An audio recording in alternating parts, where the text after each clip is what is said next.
bridge that keeps us. I'm here and I'm fearless.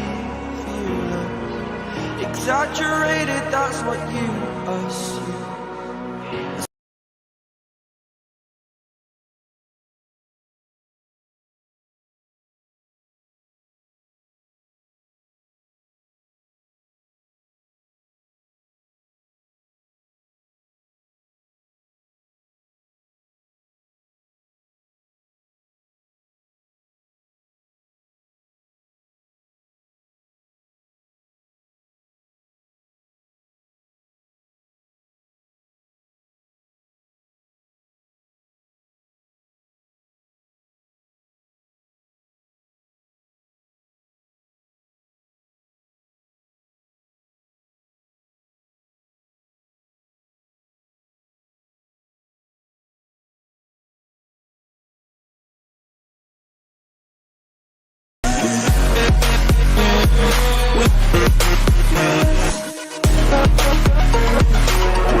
to win if they can restrict.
Sink to your heart to find you.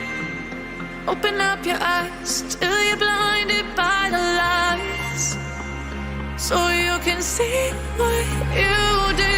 Restless every time we start looking as a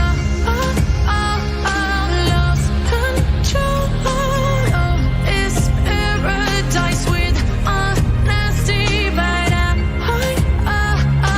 in the dead of the night. Teardrops on the floor. The pain is over. Feel the darkness take control.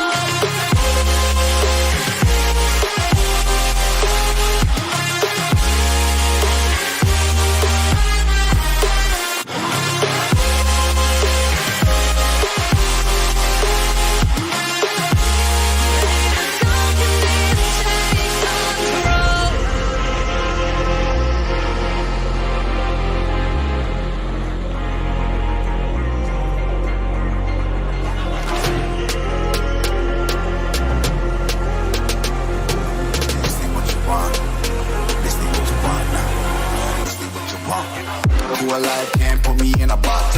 I redefine any definition you got. I am the tiger, I'm making steps to the top. The flames, I whip it up, you just gotta hand me the rock. Take a seat, you cannot stand it. All I know, the flow harder than a Scotch bonnet. Don't try studying me, you cannot manage.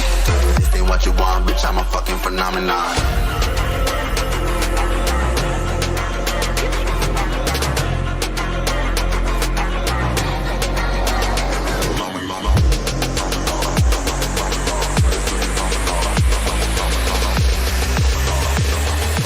This ain't what you want, bitch, I'm a fucking phenomenon.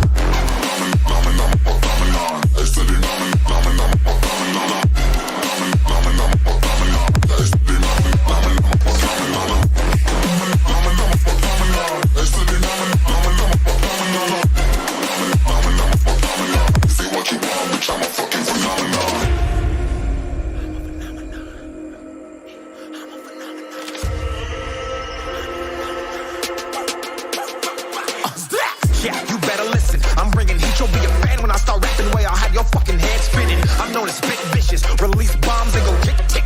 Boom, you blown me that head missing. I'm a phenomenon, stacking cheese like it's Parmesan. 8 different flows, call me Octomom. I'm moving fast like the Autobahn, and I'm independent, so I'm not your fucking starving like it's Ramadan. Sick, twisted, gifted, can't copy, printed, can't hold me down. I shape shift, I'm liquid. I killed this beat, I might get convicted. They know how I move, it was predicted. Persistent, spoke it into existence, so consistent, no assistance. Hear me once, become addicted. If I rap it, then I live it. There's no cap when I be speaking. This ain't what you want, bitch, I'm a fucking phenomenon.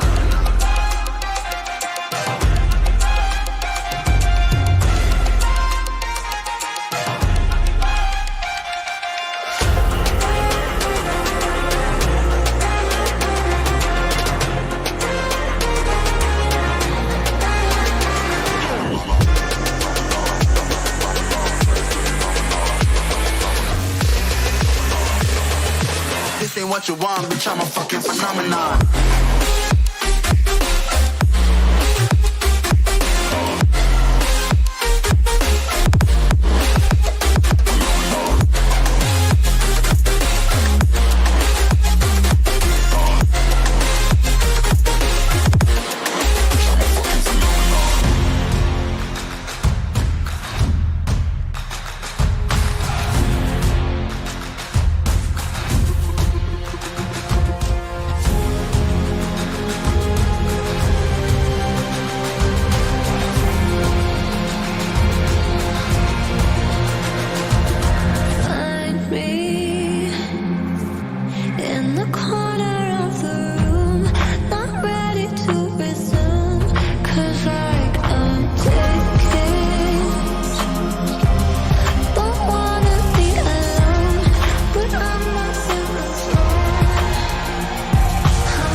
Well, no side has played more games in AFC Asian Cup finals than Iran. They are the three-time winners. They won it their first three participations in a row, but not since 1976 have they lifted the AFC Asian Cup. Runners-up once for the UAE. This is their 11th appearance in the finals, but they've never beaten the Islamic Republic of Iran in a competitive fixture. Well, there are changes to both teams tonight. 6 of them for Iran. Amir Galanoy is the coach. Ali Reza Berenvand is one of the most experienced goalkeepers in Asia, and he's in goal for the 3rd successive game. 2 changes in the back four. Shodja and Moharami both return into that back four. Hussein Kanani has started every game so far. Godos and Ezatoli are the 2 holding midfielders. They've done a great job so far. They had to battle hard against Hong Kong and China in the last match. Ali Mehdi Goyedi scored the only goal in that game. There's a first appearance for Golazadeh, and up front Sardar Azmoun makes a first start, having come on for half-time in the first match against Palestine. They go in a 4-2-3-1 formation, as they have done for all 3 games so far. Referee is Ilgiz Tantashev from Uzbekistan, as are his 2 assistants. The 2 captains, Haji Safi and Khalid, the goalkeeper. Well, they're very experienced goalkeeper for the United Arab Emirates.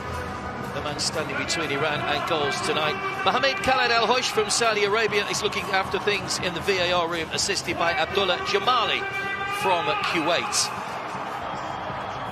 Well, 5 changes to UAE. Paolo Bento is the coach, but is suspended for this match. 1 enforced change for him. Khalid Al-Hamadi suspended. Goalkeeper Khalid Isa is the captain, as you just saw. Al Hashmi and Sultan are the 2 changes that are made in the back four for them tonight. Rashid and Ramadan remain as the 2 holding midfielders, and there are a couple more changes up ahead of them. Harib and Yahaya come into the attacking midfield 3, while there's a change up front.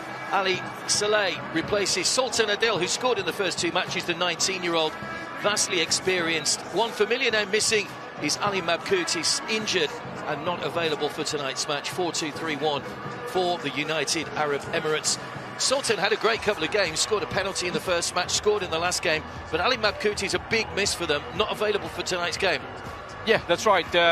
We were thinking he would get an opportunity at some point, and it's been a little bit of a surprise that he perhaps hasn't started the competition, but Sultan has taken his chance brilliantly.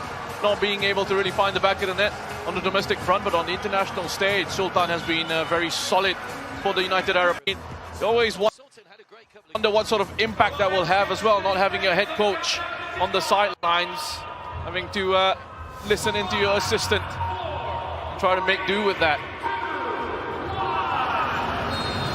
It is the United Arab Emirates in a change strip of all black that will get us underway, kicking from right to left in the first half. The Islamic Republic of Iran, 2 wins out of 2 so far. They were pressed very, very hard by Hong Kong China at the Khalifa Stadium a few days ago in their last match. Eventually a 1-0 win. Mehdi Goyedi getting the goal midway through the first half. They started off with a 4-1 win over Palestine, which really helped set the tone for their group stage campaign. But both teams have aspirations on the round of 16. Amir Galanoy, as he's more commonly known, is the experienced head coach and successes in the past with Iran. But the UAE will have watched that game against Hong Kong China, and they'll know that if they can do it, they'll feel they can do it as well and stifle Iran as best they can. Yeah, absolutely. I mean, we were given a starting lineup of a back four, but it very much looks like it's going to be 5 at the back for the United Arab Emirates, with the 4 in midfield just ahead of them. Yahya Al-Ghassani, the number 20, leading the line, and then in those central positions you have Ramadan and Majid Rashid. I think it gives them quite a good balance in those central midfield areas. Majid Rashid, the one who will be just looking to clean up. There's Moharami, nice play by Iran. Almost there, so they'll go for the first corner. Golazadeh was combining well and played that little ball inside, and some early last-ditch defending there for the UAE to turn the ball behind for the first corner. Yeah, it's really good to see Golazadeh getting a chance in this match, getting an opportunity in this one. He's got such good quality. You just saw it with the intelligence of that pass, put it through the legs of the defender. Sergio Costa is the man on the bench tonight in place of Paolo Bento. He has been with him a long time. They've been together since 2016. Together for 57 matches at the Korea Republic when Paolo Bento was in charge there for the last few years before taking over at UAE. They're from Ali Zabai. Godos. Right shot comes in, but is high over the top. Haji Safi there just deciding to have a go from distance. Well wide. It's going to be a big test for this UAE defense this evening. It's a very strong lineup from the Islamic Republic of Iran. I've been waiting to see this lineup. I've been waiting to see Taremi and Azmoun start a match together. And then we've got Gayedi using a good run of form. Ali Golezadeh with his quality on the right-hand side, able to do lots of damage in those wider positions. They had a poor game against Hong Kong, China. Lots of mistakes in some of the basic things they were doing. As the UAE look to try and press here. Sergio Costa was talking about this exactly. At times they'll need to compact the spaces in their own half, try and close it off, try and make it difficult for Iran to break forward. But then they'll also need to pick their moments when they can disrupt Iran's attempts at building up in possession. Ali Salah, too much on the cross. It was aimed in towards Sultan, who was pressing forward on that far side, but over the top. Yeah, it was a really competitive game in their last match, the UAE against Palestine, when they had Ali Mohammadi sent off because he's suspended today, as is his coach, who picked up a second yellow card after the full-time whistle in that second match. These sides have met 11 times previously. UAE have only scored once, never beaten. Iran did meet in the 2022 World Cup qualifiers in the third round. They both already qualified for this competition by then. Iran winning both those games. In fact, they've won the last 3 meetings between the sides by just a single goal. Well, setting up here in a 5-2-3 in this initial phase of the pressure. Stand the number 8, Tanun Al-Zabi. As part of that front three, Yahya Al-Ghasani and also Ali Saleh playing off the left-hand side for them. It's going back to that central midfield partnership of Rashid and Ramadan in those areas. Rashid a bit simpler, a bit more straightforward with his passing in central midfield. Won't really try the fancy stuff there to try and sweep up as well. Ramadan a bit more quality in possession, a bit more of the technical profile in those central midfield areas. They've got the players to cause problems for Iran as well, so they will back themselves. They have the ball.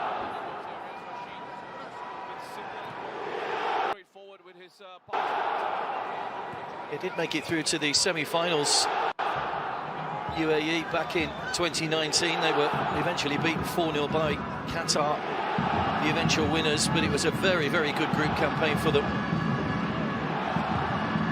Third place in 2015. The ball out to Sultan if he can keep it in play.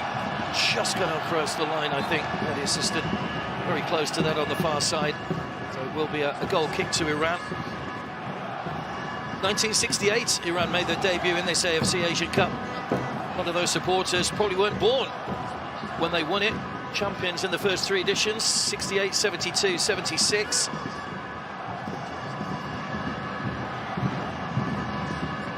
But success has evaded them since then. They too reached the semi-finals in 2019, beaten by Japan. There's Rashid. There's Harib going for the no-nonsense clearance. Golizadeh. Moharami outside him. That's a heavy challenge from Ramadan. Free kick to Iran on Taremi. It's going through the standing leg of Taremi. He's played it away onto his foot. They've got good size Iran a chance to really put this UAE defense under pressure early on. Good delivery into the box. Taken by Samal Douz, who's having a very good tournament for his nation so far. So Paulo Bento in the stands tonight. Good ball in. Raise the forehead there of Kanani. There were three of them in a line there. Just about offside position. Flag had gone up. Well, kept that defensive line by the UAE. They're looking to be quite adventurous in attack. I think you just have, look at their front three, very narrow, really close together. Tanoun Al-Zabi, Yahya Al-Ghassani and Ali Saleh playing in this narrow positions. Going to try and put pressure on that Iranian defense, and then their wing backs get really high and wide.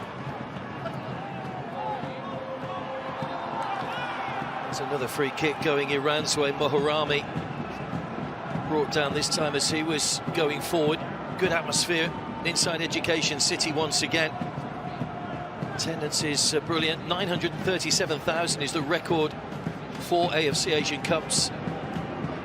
It was in China some years ago, but looks like we're going to surpass that across this latest edition, the 18th edition of the AFC Asian Cup.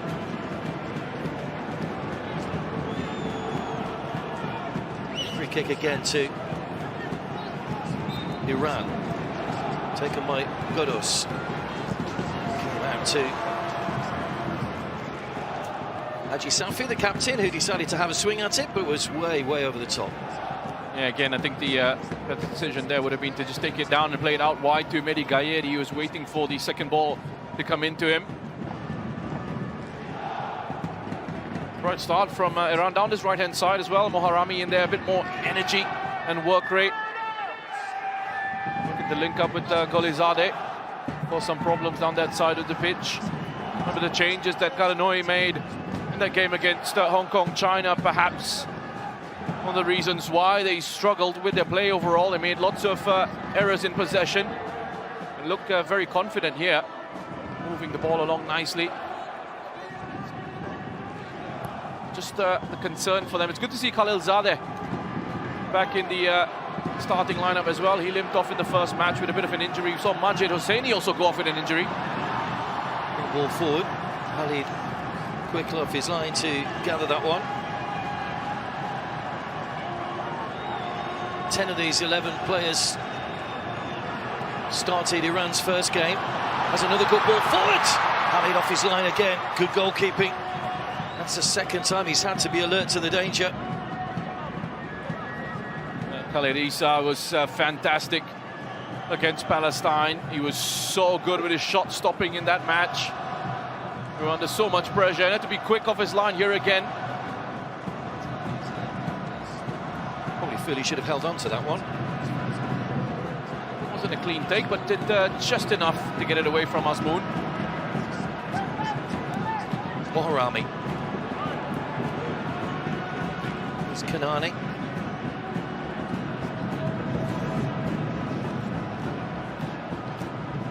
Missing three players from the squad through injury tonight. Islamic Republic of Iran. Hosseini, Yousefi and Saman Fala. There's another long ball through, which is comfortable for Berenvan to gather. Both goalkeepers in this have been around a very long time. Berenvan, who plays for Persepolis in Iran.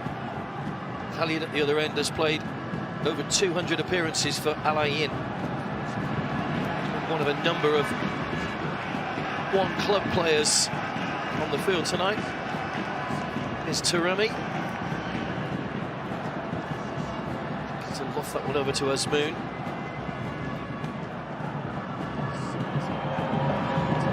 Haji Safi just too long again. Just takes a little bit off that would have been a chance there for Golizadeh. Bossing the possession early on as we'd expected. Haji Safi, lots of time and space from out wide. Being able to put required quality into the box.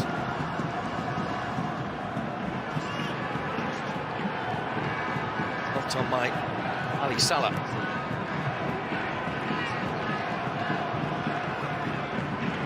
Goal a day. It's kept in by Moharami. Not at the second time of asking. As we said, the winners of the group will take on one of the third place teams, while whoever finishes second will play Tajikistan, who got through last night with that win over Lebanon, having been denied a couple of goals by VAR in that match. Taremi. Mehdi Guayedi over on that far side was superb in the game against Hong Kong, scored the only goal after 24 minutes, but really was a constant threat. There's another long ball which is too long. Taremi. Well, nice idea. Had a good run in behind. Estelahi able to spot the run, just couldn't quite pick him out. It's a move that came about because of Taremi's positioning. Just dropping off that forward line into the free space in behind UAE's midfield. Got that little bit of a roaming role in behind Sada Azmoun. Well, Paulo Bento is no stranger to red cards in Qatar. He was sent off by Anthony Taylor when he was the career coach in the World Cup for dissent after the 3-2 defeat to Ghana. Finds himself in the stands again after that red in the last match against Palestine. Ali Salah looking for that long run from Yahia. Clumsy free kick. A little bit scrappy at the moment. Game hasn't really settled into any kind of rhythm inside 14 minutes. Just looks to me like Iran are trying to set the tempo here. The side having a lot more of the ball. To work the openings. The UAE happy to sit back. It's something they would have expected as well. Just having to make sure they try and keep the lines between the units nice and tight. Kudos onto Golazadeh. Lovely ball inside the fullback again. Just too much on it though. Not for the first time, over hitting those passes a little bit. Haven't quite found their passing range just yet, Iran. Very little space to work with there. You need that creativity in the side. Golazadeh just looking to play it through. Had the right idea, just over hit the pass. Going to be in the wider areas where Iran will be able to find the spaces to then bring crosses into the area. It's a little bit similar to the sort of game that they had against Hong Kong, China. Lots of space out wide, and they had to get the right sort of quality into the box. Or use the wider areas to create space in the middle. At times you have to be patient when sides sit back and try and play deep and try and play compact. Good sliding challenge there from Shodja. UAE trying to take this quickly. Alizabai. Ramadan. As we said at the start, no one has played more games in finals than Iran. 43 wins from 70 matches is a pretty impressive record. They invariably make the knockout stages, but haven't managed to get over the line to lift the trophy since that last success back in 1976, all the way back to Khalid, the goalkeeper.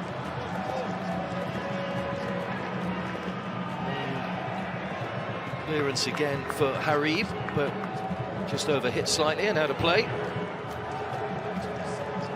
Just a reminder of the teams that have already booked their places in the round of 16. Qatar, Tajikistan, Australia, Iran, Iraq, Saudi Arabia and Uzbekistan joining them after the earlier games today. Of course, those third-place teams will have to wait their fate till the end of the group stages on Friday. It is fascinating just looking at the various scenarios and who could go through, who might go out, but the big nations so far have all done the job that they've needed to do. It's going to be another free kick to Iran.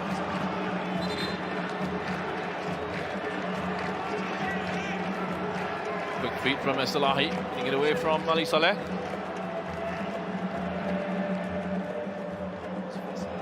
Almost played into a little bit of trouble.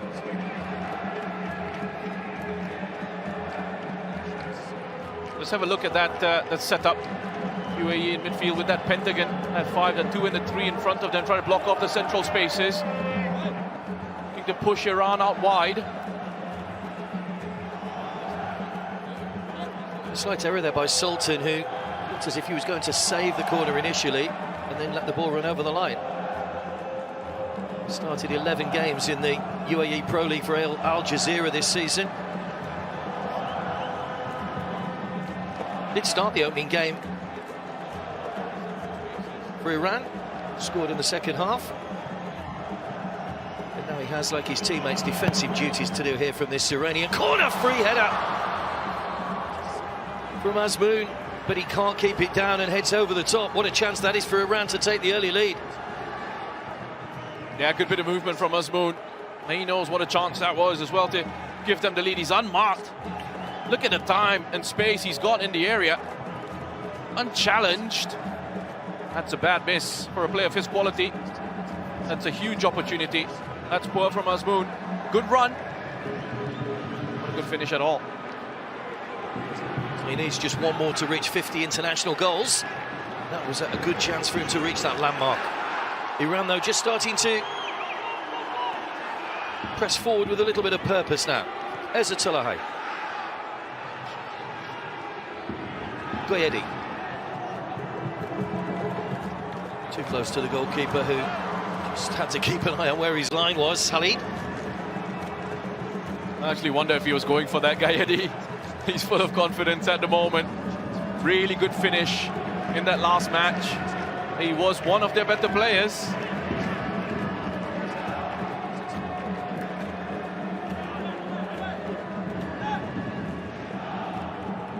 Mehdi Gayedi is still a relatively young player. He played at the Under-20 World Cup in 2017.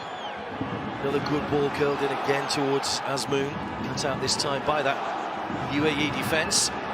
Now, Yahia plays it forward again, but straight through to Berenvand in the Iranian goal.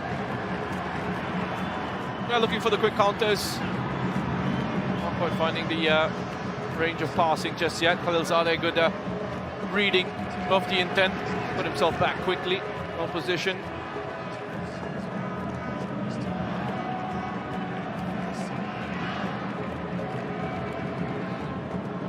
By Ezzatoli. Haji Safi. And Kanani. 5 at the back, just making life a little bit difficult at times for Iran to find a way through. Yeah, it's interesting how UAE actually can switch from that 5-2-3 to a 5-4-1, depending on whether they are prepared to press. They're not ready, they'll just sit back in that 5-4-1, sit back in their own half. Was that a handball? The assistant's flagged on this. Inside, it's offside, but they were appealing for handball there, the Iranians. We do have VAR, of course, if needed, but the flag went up for offside. Another look at this. Loses offside. Correct call. Doesn't matter what happens after that. Does seem to strike the arm of Nasser. It's immaterial. Clever from Oduz, just lifting it. He's one of Iran's most successful coaches, Amir Galanoy, 5-time Iranian Manager of the Year. He's a great success as a player as well. He played in Qatar for Al Sadd, won the Qatar League back in 87-88. Bento, again another stellar playing career before taking up coaching. Played for Benfica and Sporting. Well, there's a handball there, there's no doubt about that. A flag went up for offside. I wonder if they just you can try and figure out whether there was some sort of touch on the way through. There's no doubt that Oduz is offside here, so quite sure what they're looking at there. I mean, the moment you see that, there you go, it's complete. I wonder why it took that long. Well, as soon as he's offside, it rules out any chance of the penalty for handball. don't know if they thought they saw some sort of touch, intentional touch from a defender perhaps. Didn't look like there was any. Anyway, on we go. And Iran continuing where they left off. Gayedi trying to get to the byline, went for the low ball in this time. It was Golazadeh who was making ground across the area, and it's gone for another corner, this time off Al-Hanhani.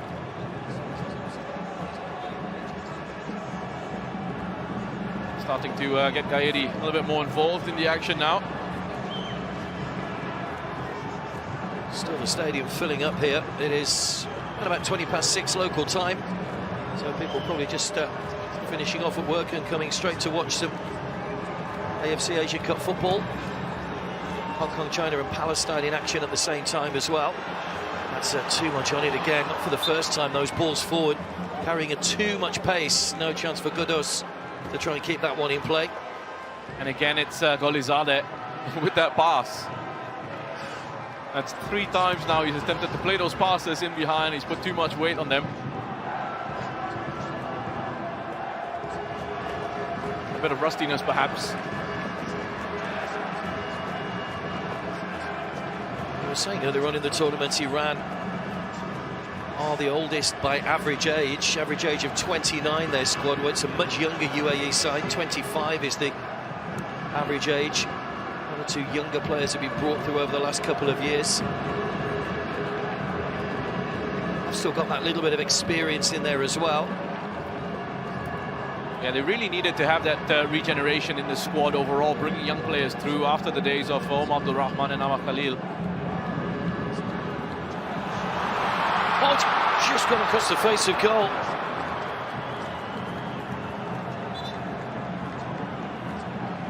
Well, Iran trying to get in behind the UAE. It's better from Ali Golazadeh this time. Another good run.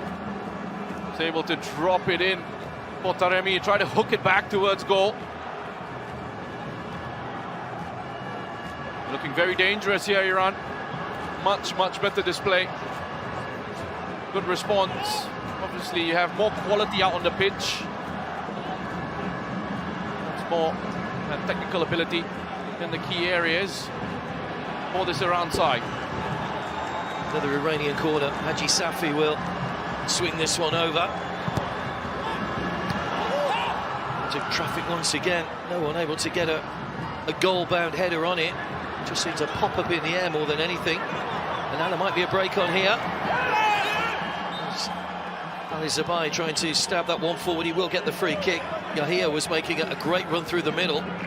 If only he could have just slipped that ball into his path, he could have been in on goal, but stopped in his tracks by Shoja.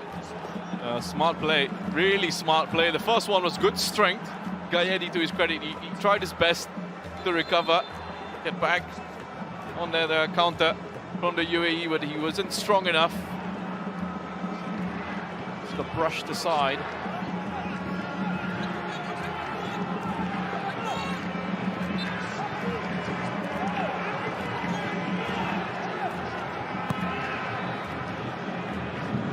Neither side able to make the breakthrough here as yet.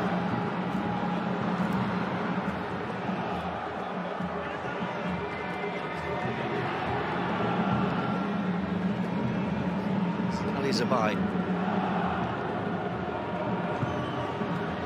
Al-Hashmi.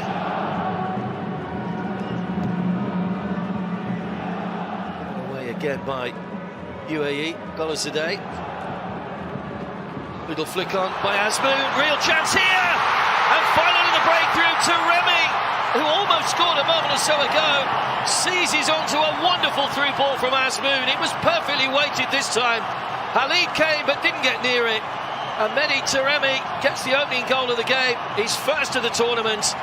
And Iran, who had the more possession in this opening 26 minutes or so, take the lead. It's the man from FC Porto who's put them in front.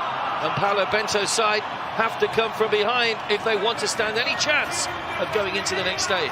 That's a beautiful goal. Lovely. One pass, 2 passes, 1 touch football. Taremi in there, keeps his composure, keeps himself onside. Very clever from Azmoun. Lifted over. Look at that chain. Golazadeh to Azmoun, to Taremi. 4 touches and a goal. And they deserve that. Iran, they've been on top here. UAE have offered nothing.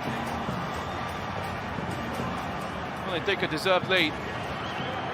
Well, he did score in a friendly with Burkina Faso on the 5th of January. And now he has a goal here in the AFC Asian Cup to put Iran in front.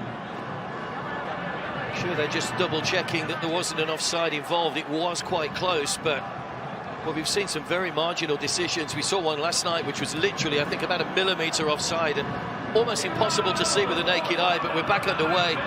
So, no problems for Mehdi Taremi, who gets his 43rd international goal and puts Iran in front. It was nice and cool. Mehdi Taremi as well, he didn't rush his finish, just saw it open his body up, side-footed past Khalid Issa. Very tidy finish.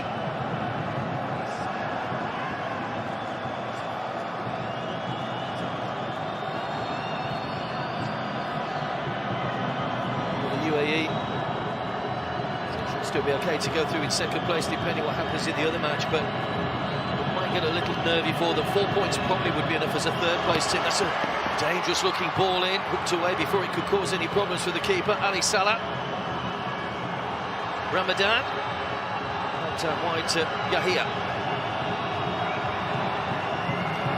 Does well, 2 defenders around him. He was just pushed to the ground. It is only going to be a throw in the corner though. Good run from Yahia Al-Ghassani. Moon helping out offensively as well, double teaming there on Yahya Al-Ghassani, on him and Moharami. Good job. Hurrying forward to take the throw. Yahya Harib, Ali Salah. Good defending again by Iran, only conceded the 1 goal so far, the Iranians. That was in that opening match against Palestine here.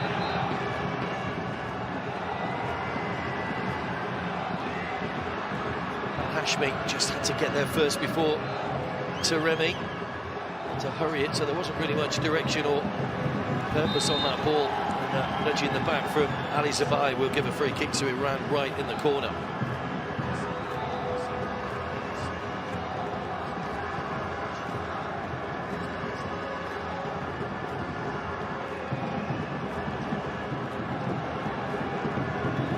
Yeah, another look at that goal. Quick bit of play, just breaking down. UAE quite get it forward. Olizade very sharp, very quick to play it onto us. Moon and was switched on as well. Nicely lifted over the top, just helped on into the path of Taremi. Switch of positions there. This Moon just dropping off, Taremi occupying the forward line. He played in the 2018 Cup. In 2018 World Cup, Mehdi Taremi used a golden opportunity to win Iran's final group game and send them through to the round of 16. As it was, they ended up losing out and going out of the competition. It scored twice in the last World Cup as they were beaten 6-2 by England. Iran, heavy defeat in the 2022 World Cup here in Qatar. They've got themselves in front here against the UAE, a side that have never beaten them.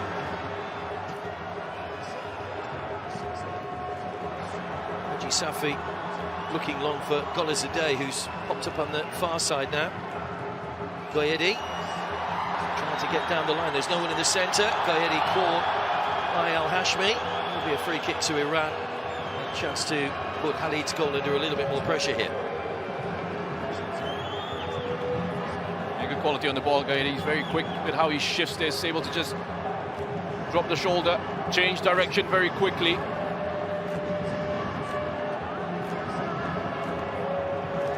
got so much quality, a lot of different profiles out on the pitch.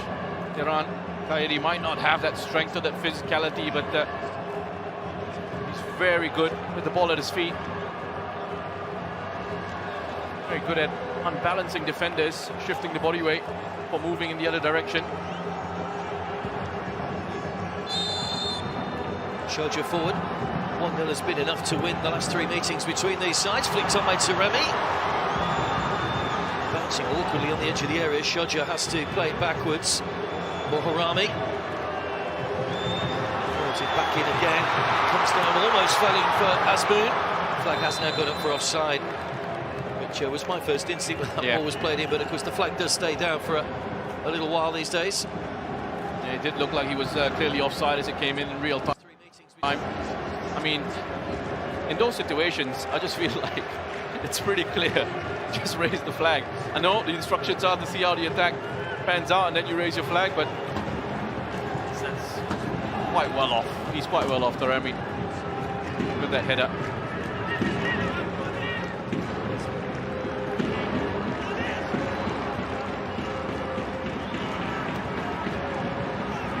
Did have a good group stage in 2019, UAE, top of the group with 5 points. Beat India, drew with Bahrain and Thailand. Another good-looking ball in, scooping header! And Golazadeh gets the second, and he was completely unmarked. Great ball in behind the defenders. And Ali Golazadeh doubles Iran's lead here in the first half. And again, wayward defending from the UAE, who was standing watching. Great space, great goal, 2-0. What a ball. Oh, that is a close one. He might just be offside. He might just be offside. Might be his kneecap in an offside position there, Golazadeh. But what a ball this is from Haji Safi. They were backing off the UAE, saying, go on, we'll give you the space, go and cross it, give you time to put quality into the area. And it's a beautiful ball from Haji Safi into the run of Golazadeh. I just have a feeling that it's not going to be allowed. Wonderful move, but UAE are far too passive defensively. Here's another look at that. Yep. Oh.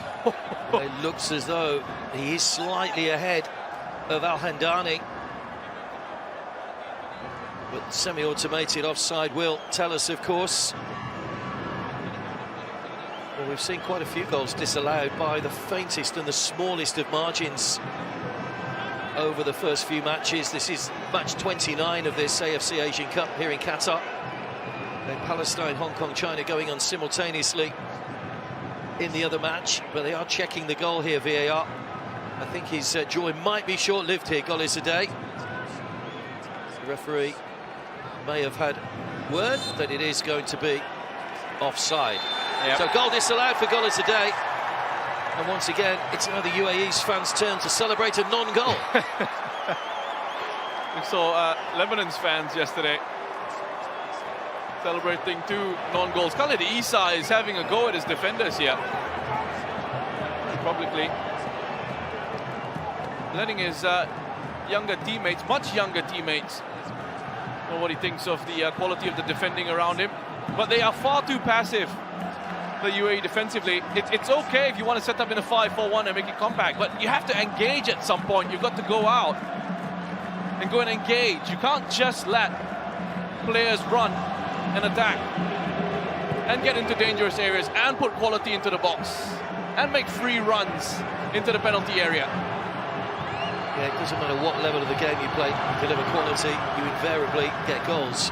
We haven't seen too much quality crossing in this. Every time players get in behind defenders, it leads to something. Khalid will come off his line this time and just tidy things up as a keeper sweeper almost at the back. Finds Nasser, who in turn plays it on to Harib. It's a late challenge on Ramadan. It's going to be a free kick to the UAE. Ramadan, who's one of a couple of players, comes from Egyptian origins. Entered his citizenship 4 years ago. Here it is. How close was it? I told you it's a kneecap. The hand doesn't count, of course, because you can't score a goal with a hand. But that is the second night running we've seen a goal disallowed by the smallest of margins.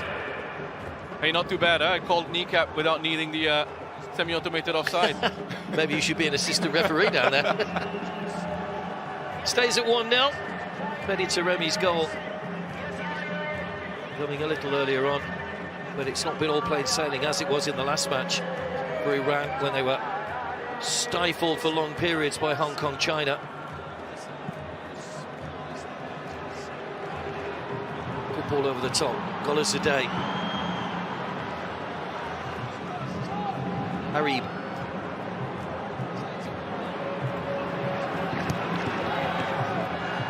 So too far ahead of Yahya.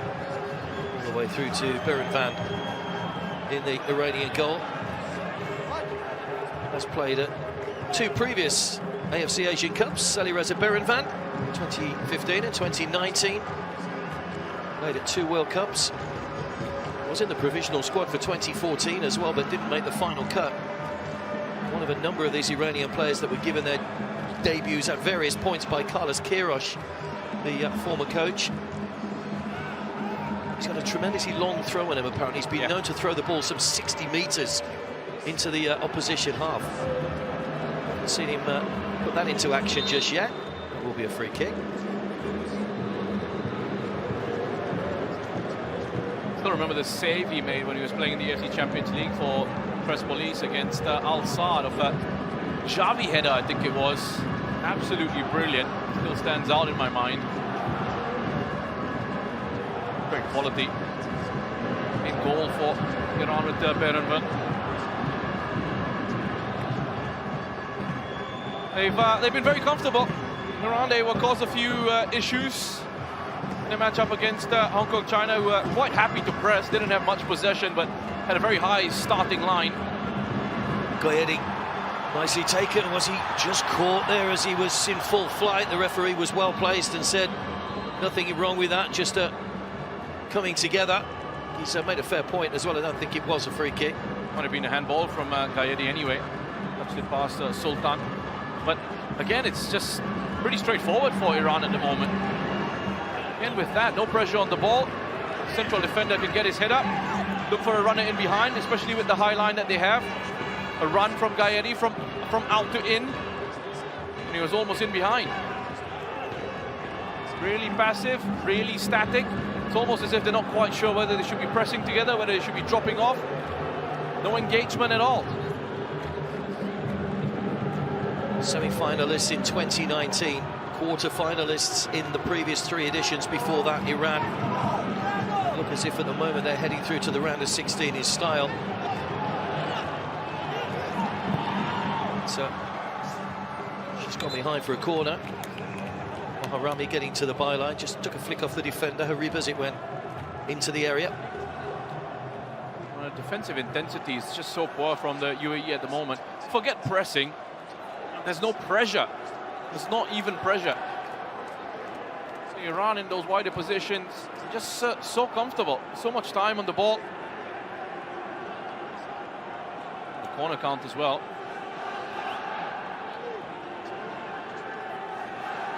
Still to have a corner.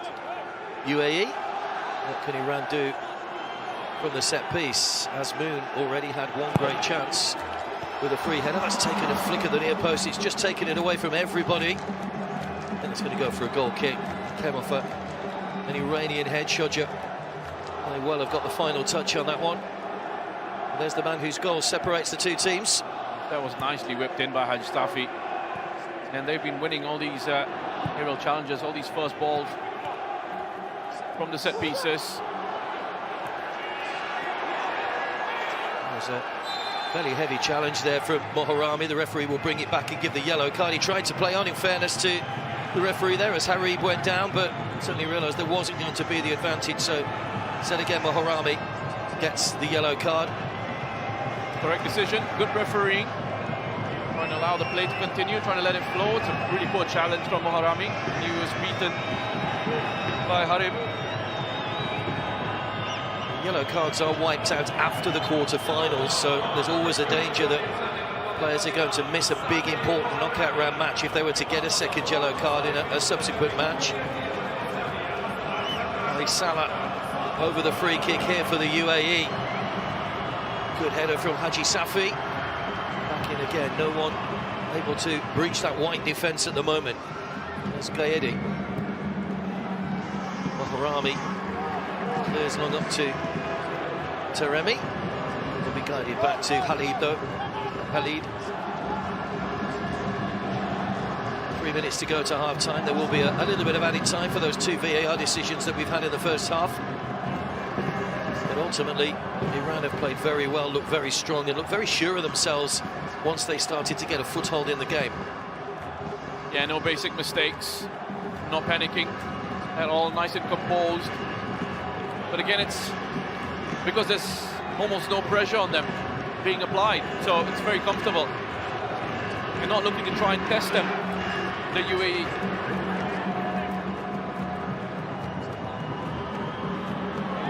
It's Moharami who's gone down this time. There's 2 players down, so Ramadan will put the ball out of play so that they could get some treatment. It looked like a heavy challenge on Harami. It was just a coming together, like shin to shin, I think, with Harib. Lean for one, just on the knee. Outstretched right knee. Well, the concern here is he wasn't really moving around much. Normally when you see players on the ground and lying still, there's indication from Ali Golizad that they're going to need to make a change. You're worried, you're really concerned in these situations that it might be a ligament issue perhaps. There you go, he's saying they need to make a change, Taremi, and that's the confirmation from the trainers. This is not a good one for Moharami and for Islamic Republic of Iran. Yeah, it's not too much recovery time, of course, with the games coming thick and fast. But this is an unforced change that the coach wouldn't have wanted to make at this stage, especially with his side having got themselves in front. But instead again, Moharami, he's going to play no further part. It was fairly innocuous. He just trod on the ball and it sort of changed his body shape, which meant that he fell awkwardly as well. But straight away, yeah, they were appealing to the bench. He wasn't moving at all, clutching his knee. What was interesting there is you actually saw the contact with his right leg, but he's clutching his left. So I wonder if he's just, as he's landed, the force on the left, he might have just tweaked something in his left knee. Just overextended a little bit as he put his foot on the ball, but it will mean a first change of the evening for Iran. Their fans are happy at the moment because they have a slender lead. Feel for him, this could be a nasty one for Moharami. I'm just hoping it's not a serious one, but it doesn't look good. Ramani's going to come on, player who knows this part of the world well, played for Al Dahail and Al Salia before moving back to Iran.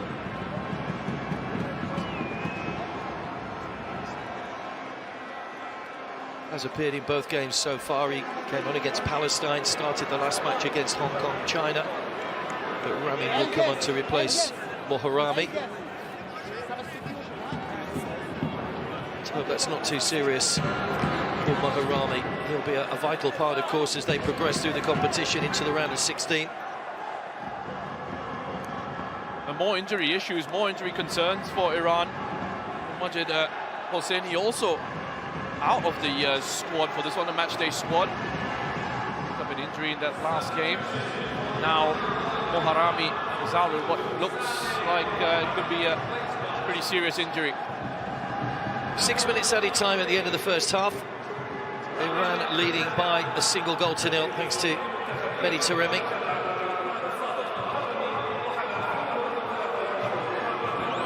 Alhan Hani looking forward for Sultan.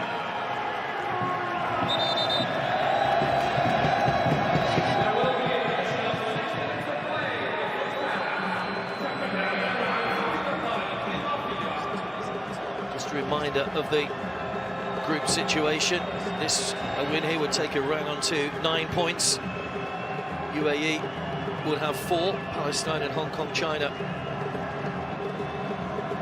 0-0 at the moment, so Palestine would have 2. Hong Kong, China would get their first point, but a long way to go, of course.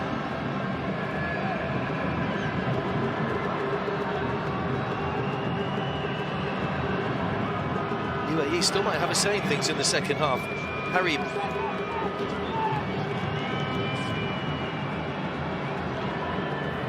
Zabai.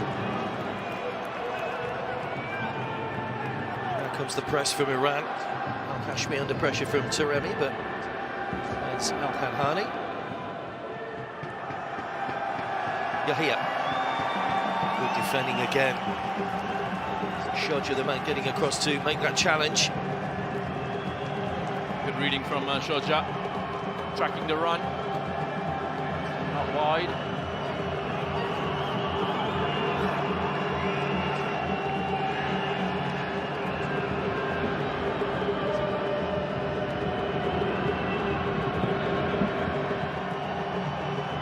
Shorja with a foot in once again, not giving Yahia any room in front of him. Doing well so far, Shorja.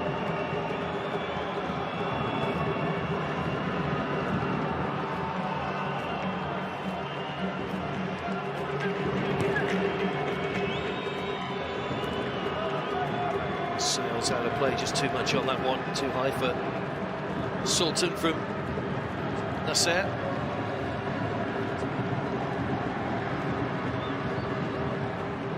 A bit of more players in central midfield in the starting 11 in this one for Iran. Paulo Bento. Pretty sure he's texting Sergio Costa or someone on the coaching staff, passing along those instructions. Yeah, he's not allowed to have any contact with the team, can't go down to the dressing room at half-time. Rules are very strict for players that are, or coaches rather, that are banned. Sergio Costa, the man on the touchline tonight. He's a trusted assistant to Paulo Bento for a number of years now, as we said. Here's Taremi. Very deep, Benny Taremi here, in his own half. $1 a day. I've seen him play at wing-back under Queiroz in Iran's World Cup campaigns. He's someone who's willing to make the sacrifice. Brilliant footballer, Taremi. Incredible character as well. Changing positions for the moment. Don't think he's going to be permanently stationed there. Shorja. $1 a day. Kanani. Here is the substitute. Ramin. He came on just a few moments ago. Now, as we say, back in Iran with Sepahan. Ezatolai. Haji Safi. Do keep the ball very well, Iran. Movement and passing, they can find those little pockets of space and just frustrate the opposition and literally have them chasing shadows, which grinds them down. But just looking to use that movement again of Gaedi from out to in. Obviously a play they are trying to make the most of, because there isn't any pressure on their central defenders, so there's time to actually play that pass over the top. Just need better weight on them. Today's just overrunning slightly down on this near touchline, but he's seen a lot of the ball in this first half. Ali Golazadeh denied a goal by the semi-automated offside. And he plays his football now in Poland with Lech Poznan. Harried with the throw for UAE. Final minute of the 6 at the end of the first half.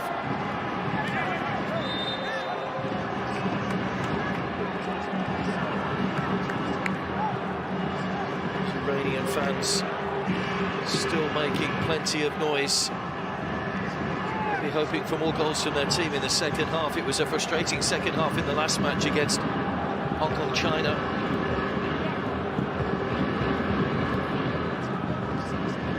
Al-Hashmi. And Hani. Hangs one up towards Ali Zabai. As well as a day.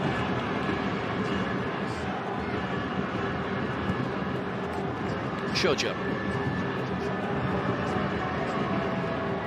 Ezatolai just controlling things in that holding midfield role for Iran. UAE just can't get a touch of the ball at the moment. Ramin asking for someone just to move on ahead of him. Azmoun. Lovely first time ball from Godos. Haji Safi. But there's no more time. Iran have successfully run the clock down at the end of the first half and done a very competent job since taking the lead midway through the half. Fantastic, very professional, really managed the game very well, and looking very comfortable. UAE just can't get a touch of the ball at the moment. Ramin.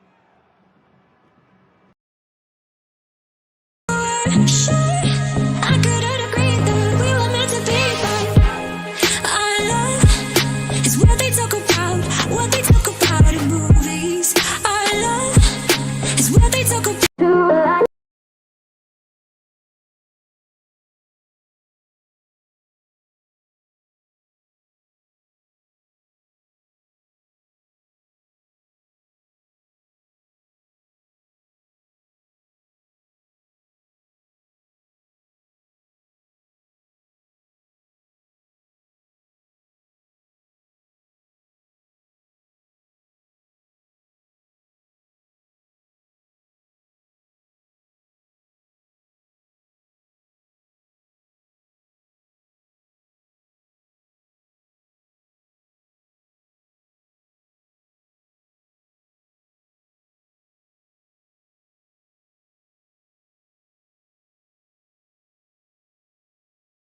come, it's cold and losing my control.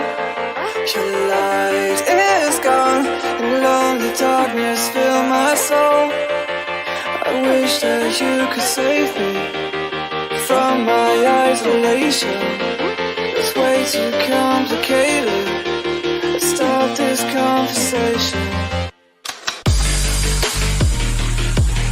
Let's start this conversation. We got no relation.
Darkness fill my soul. I wish that you could save me from my isolation. It's way too complicated. Let's start this conversation. Let's start this conversation. We got no relation.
I was angry before, but I circled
Welcome back to Education City, where Iran lead the United Arab Emirates by a single goal to nil. Mehdi Taremi getting that goal in the first half.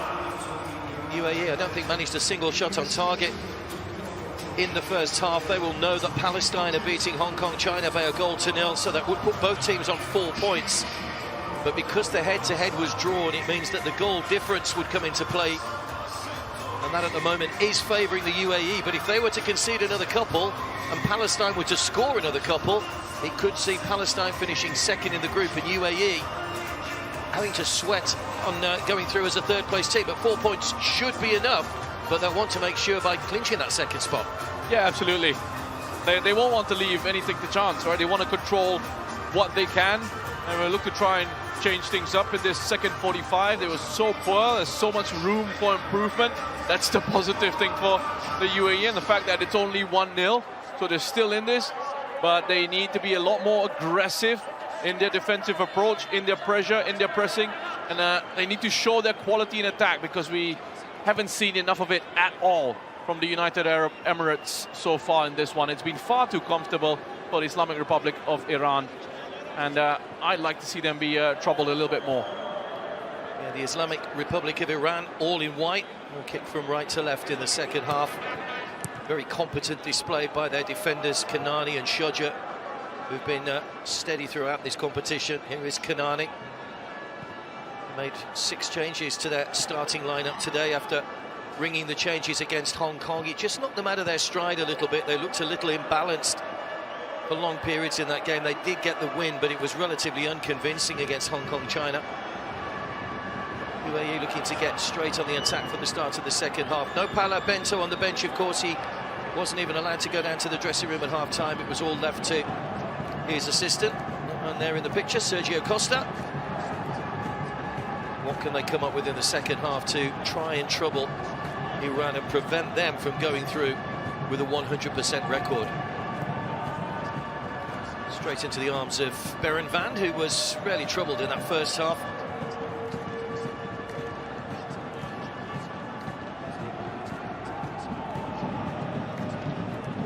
Just looking at some of the positions, the average positions in that first half. The Republic of Iran, very nice and compact through the middle, lots of numbers in the central areas, allowing them to dominate possession in that part of the pitch. Players close together. That's Gayedi. Mistake by Al Hanhani. Gayedi. Back to Taremi. Went for the side foot. It was Al Hashmi that was in the way. Gayedi again tries his luck from a long way out. Ali just pulled his arms away from that one. Knew that it was going wide, knew where his post was. But a promising start for Iran as they look to try and double their advantage at the start of this second half.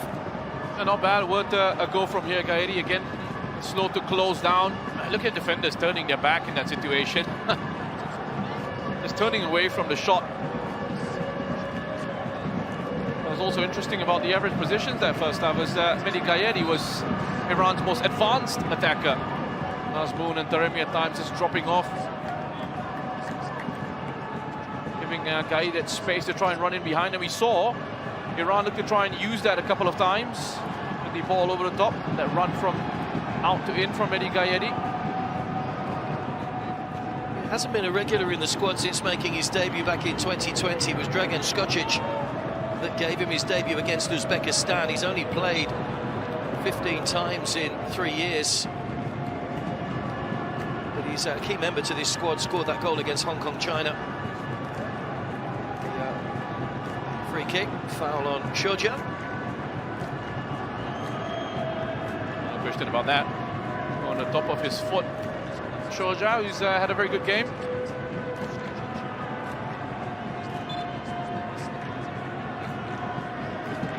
Much improved showing from Iran. It's looking like this might be the strongest lineup. Now, Moharami, though, could be a very bad knee injury for him. And Rezayan coming on. Going to have to play that role, but a very different type of player to Moharami. It's quite a difference in quality in their respective games, especially at this stage of their careers.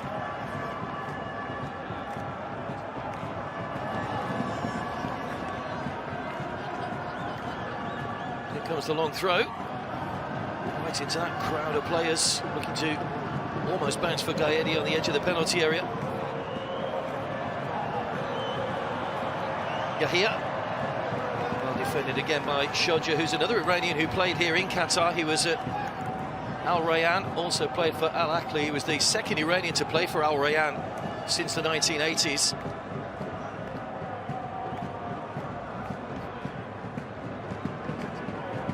Palestine have just gone 2-up against Hong Kong, China in the other game.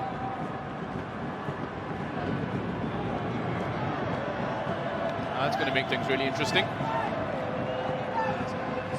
Palestine's goal difference is now -1. UAE's goal difference is +1.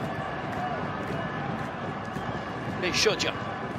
Iran, no danger for them at the moment, of course. Guaranteed a top 2 finish, whatever happens in this one. But they'll want to win the group. They'll want to play one of those third-place teams in the round of 16 rather than a potential banana skin against the debutants Tajikistan, who booked their place in the round of 16 last night.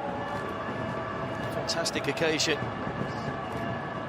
Leaving Lebanon dumped out of the competition. Here comes Gaedi. 3 in the middle. Tried to slide that one between the defenders, but just took a slight deflection on its way through. Haji Safi. Ezatolai. Asmoon! Flashes across the face of goal and wasn't too far away from that bottom corner. From the man who missed a fairly relatively straightforward header in the first half, Sadr Asmoon. That was a brilliantly struck shot, just off target. Should have scored in the first half. Much easier opportunity, that one, with the header. This time around, just switched on, picked up the loose ball. Quicker to it. Top of the box. Nash is just wide. Still Iran coming forward. It's a Taremi with a little flick that didn't quite come off for him. Ali Salah. Reminder you, Iran were forced into a change in the first half, had to bring Ramin on.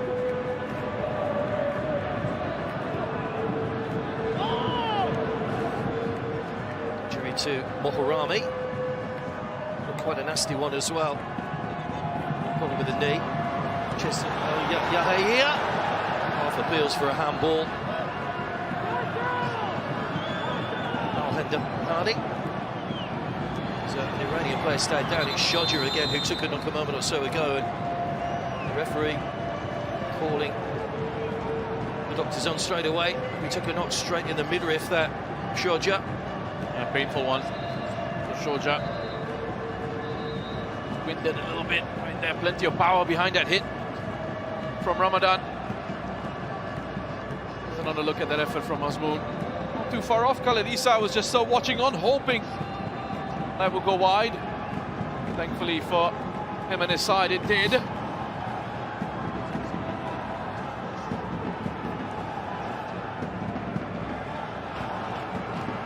It's a very colourful side. It has been right throughout this tournament. Every country here has been exceptionally well represented. Doesn't matter which part of Asia these teams come from. There's supporters everywhere, fan parks everywhere, fans enjoying themselves, and the atmosphere's been brilliant around the stadiums on a match day as well. Lots of activities going on around the venues, and all these venues are unique in the fact that there's so much space around them. When you come to Education City, you've got vast grounds, the big car parks for everybody to park nearby, and really infrastructure is wonderful here for this tournament. It's been excellent. I mean, the facilities have been great, infrastructure-wise, as you mentioned. Incredible. Lots to do around the matches as well, and around the venues for the fans. Lots of pre- and post-match parties. Asmoon turns away from 2. Gaedi just had his shirt tucked there. Stayed on his feet though. There's a Talai now given away. The chance of a break for the UAE. Ali Zabai. Muscled off the ball by Ezatolai and then just taps his ankles, brings him down. He's going to get a yellow card for that challenge, Ali Zabai. A good strong play from Estelahi. Just frustration there from Al-Zabi. Going over has a bit of a kick out. Fan of Estelahi. Good quality in possession, great passing range. He's had his issues, Iran's number 6, over the years with injuries, with this development. Times you can question whether he's really hit the heights expected of him when he first came through. That's still a key part of this side on the international stage. Yeah, and another player that played in Qatar with Al Harafa, Saeed Estelahi. Still no shots in anger from the UAE. Here's Sultan. What can they do to try and unlock this Iranian defence?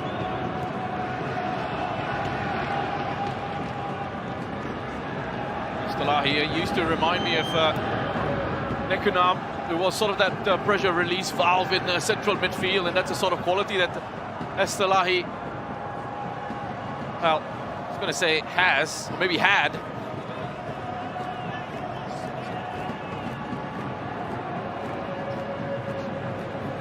Safi just directing operations at the back. Making his 140th appearance, Hassan Haji Safi.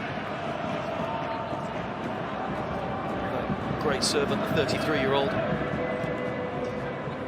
One of a number of 30-plussers in the Iranian side, 12 of them in the 26-man squad of 30 or above. Here's Sultan. Can he come up with some quality? Yes, he can. But he almost found Yahia.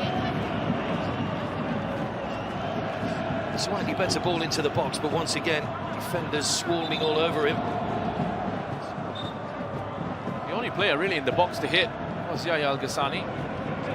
Well defended by Iran. Listen, you know how it goes. For all your dominance, for all your control, just the one goal in it. Opposition will continue to believe that they've got a chance.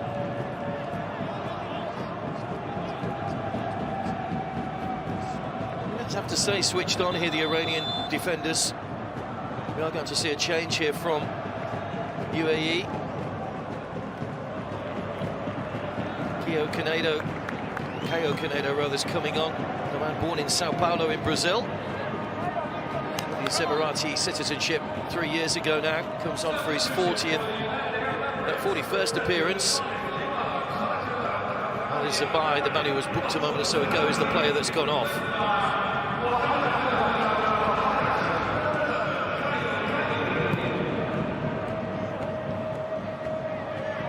Looking for the fresh legs in attack. For a bit of a spark here, United Arab Emirates. Here he is.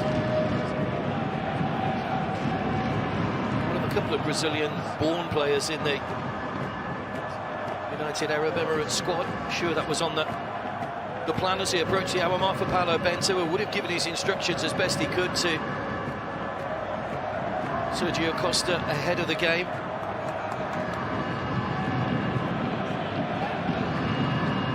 Of course, you remember, a shot comes in, dipping awkwardly, and Beren Van doesn't need to make the save, but it's the closest that UAE have come for a goal so far. Ramadan caught it well, but going across goal and just wide. Wow, good effort, really good effort. Abdallah Ramadan, and it opened up for him. Cuts across it. So much zip and pace on this. Just takes it away from goal. Full stretch there, Beren Van. But that's the sort of thing, a little bit of a warning here for Iran. You allow United Arab Emirates the time and space and opportunity to get themselves back into the game. Could very well take the chance. Just seen Paulo Bento sat there, reminds me of Jose Mourinho that was suspended for a Champions League game and was he smuggled in a laundry basket, That's I think, right. into the dressing room. Very Jose Mourinho. No worries for Paulo Bento, who's been in clear sight all time. Here's a good ball forward. Yahia! Oh, didn't quite commit himself. It was a good, solid, important touch from Kanani. And Yahia has stayed down. But all of a sudden, it looked as though he'd have been in behind the defenders there. But credit to Kanani, who came across and made that challenge. Well-timed leap from Caio. Lovely flick on. Trying to make a better use of the speed of Yahya Al-Ghassani. He's claiming the Should have been a penalty. Oh, that's a close one, you know, it could be looked at. I'm not sure if Kanani got much on the ball. Ghassani touches it away from him and takes the contact. This could be very interesting. There could be a recommendation for an on-field review here, because when you have a look at that on the replay, it does look like Yahya touches it away from Kanani and then gets taken out, then takes the kick. There you go, touch on that, right here, and then the kick from Kanani. There's the kick to the foot. Does it be deemed enough to be a penalty? Kanani straight away telling him to get back to his feet, which is often a sign of a guilty conscience. They are checking officially for a possible penalty. The referee is striding towards the halfway line. Of course, he will go and check the monitor if advised to. Omid is preparing to come on for Iran. Interesting one, already looking at bringing on Omid here. There's the review. Well, is this a lifeline that the UAE have been looking for? Nervous looking Paulo Bento in the stands just down below us. Now, how does the referee interpret this when he sees it again on the screen? This is what he'll be looking at. Just a touch. There you go. And then he takes the contact from Kanani. Go on. It's a soft. If it's given as a penalty, I still think it's a soft one. But by the letter of the law, the referee, if he sees the contact, he has to give it. He has to. Once he has a look at these replays, and he's looking at it in real time. In real time. There you go. It's only when you really sort of slow it down do you see quite obviously that Yahya Al-Ghassani gets a touch on that, and then there's a kick on the follow-through. But in real time, you can't quite spot it. Palestine have gone 3-0 up against Hong Kong, China, which has put their goal difference back to 0. If the UAE get the penalty and score, it becomes immaterial, of course, because a point would take them on to 5. But Palestine knew they had a job to do, and they're doing that job at the moment. Helping their cause as well, even if they do finish in 3rd. Trying to make it up on the goal difference. Well, there you go. Oh, he's given the penalty. And I think he's going to the pocket with a yellow card as well for Kanani. Well, Iran can't quite believe that has been given. UAE, though, buoyed by that decision and a chance for them to get back into this. It's going to be a yellow for Kanani, who was booked in the first game. So he will miss the next match in the round of 16. Hossein Kanani from Persepolis. And it's on the big screen now, so they can have a look. There's the contact. That's actually the best angle to look at it. You can see quite clearly that he gets a touch on that away from Kanani, and that challenge comes in. Well, the Iranian player's pointing at the big screen. The referee doesn't need to look at the big screen. He's got his own small screen to come and look at, which he has to. I mean, listen, I absolutely get it. I can understand absolutely why the Iranian players will be upset at this going their way. It's just ever so slightly missed time. But it is. Letter of the law, it's been picked up. You can see that there is a foul there, so it's a penalty. And it is going to be the man that was brought down, Yahya Al-Ghassani, who is going to take the penalty against Biren Van. Because UAE were on the end of a penalty decision going against them in the last match, which so infuriated Paulo Bento that he picked up those 2 yellow cards. But what a chance this is. I don't think they've had a shot on target as yet. This man has gone the closest. Yahya had a shot a few moments ago across goal. Thought he got in behind Kanani before the challenge. 4 international goals prior to this tournament. And here he comes against Biren Van from the penalty spot. And saved by the goalkeeper. Biren Van shows his experience. Iran's goal is intact. They will feel that justice has been done, but UAE have missed a glorious opportunity to get themselves right back into this game. Great save by Biren Van. He stands up here, he waits, he's patient. He doesn't rush this. Brilliant goalkeeping from Biren Van. Pure focus. You can question the technique from Yahya. Was there enough momentum on the run-up? perhaps not. He's looking to try and wait and see if the goalkeeper moves. He doesn't. Beran Van, just brilliant. So composed in that situation. He stands up for as long as he can, tries to read where it's going, and does so successfully. His opposite number, forced off his own again, Khalid. And of course the goalkeeper has to have at least 1 foot on the line when the kick is taken, and you can see that he did just that. 1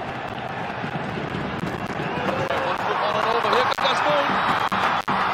It's Taremi doing it again. Well, Asmoon took the ball forward. It ran free to Taremi, the man who scored the first. And this game has turned on its head from UAE looking to get back into it. Iran have put some distance between themselves and UAE. And it could open the door for Palestine to go into second place in the group. Well, heroes at both ends of the pitch. Beran Van with a massive penalty save. Taremi with a huge goal here, extending the advantage. Asmoon drives in there, draws the defenders towards him. Before that no-look reverse ball out to Taremi. This is such a difficult finish as well. There's not much of an angle, there's not much of a gap to hit, but he finds the space at the near post, puts the power in there, and gets the goal that Iran deserve for their dominance. They'll feel a lot more comfortable now with that cushion. 2 for Mehdi Taremi, who's closing in on 50 international goals now for Iran. We're going to see a triple change coming up as well. Omid Jahan Baksh is coming on, and Mohebi is coming on. So getting those fresh legs on there. I'd say significantly what that goal means now is that Palestine have gone second in the group on goals scored. 4 points should be enough for the UAE to go through, but they will play one of the tougher group winning teams in the round of 16.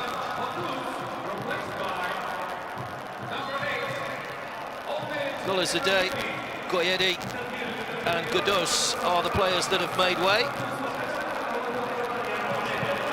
Again, looking to manage the workloads of the players. Goyedi and Golazadeh coming off. Godos as well, replaced by Omid Godos. Good ball in behind the defenders, it's the substitute, Mohebi!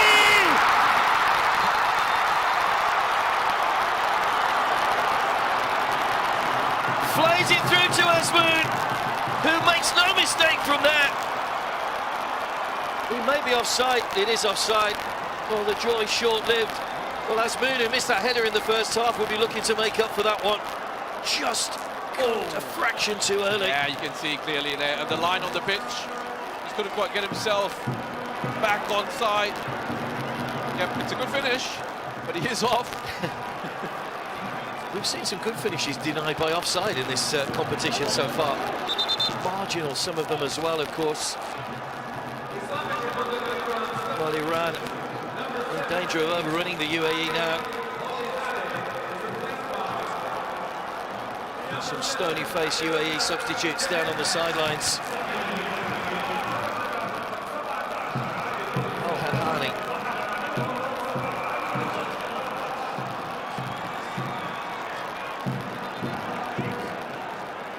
There's a Tolai. There's a late challenge inside the centre circle there, which has left a UAE player down, possibly needing some treatment. Footing from Haji Safi. Now there's an Iranian player gone down. Haji Safi rolling over a few times, having taken a whack to the leg, but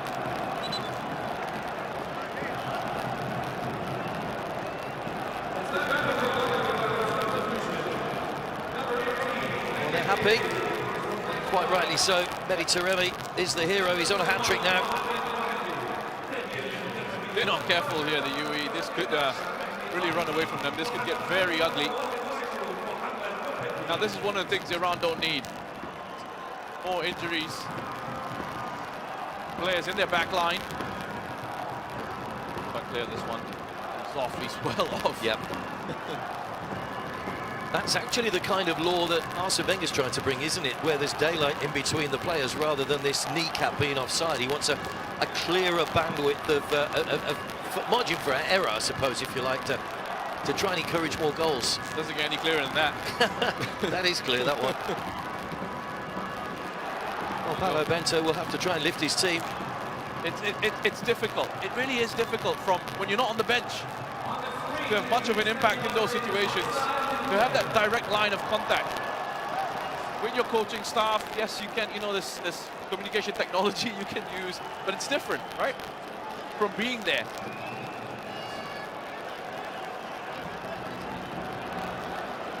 He'll be a happy man.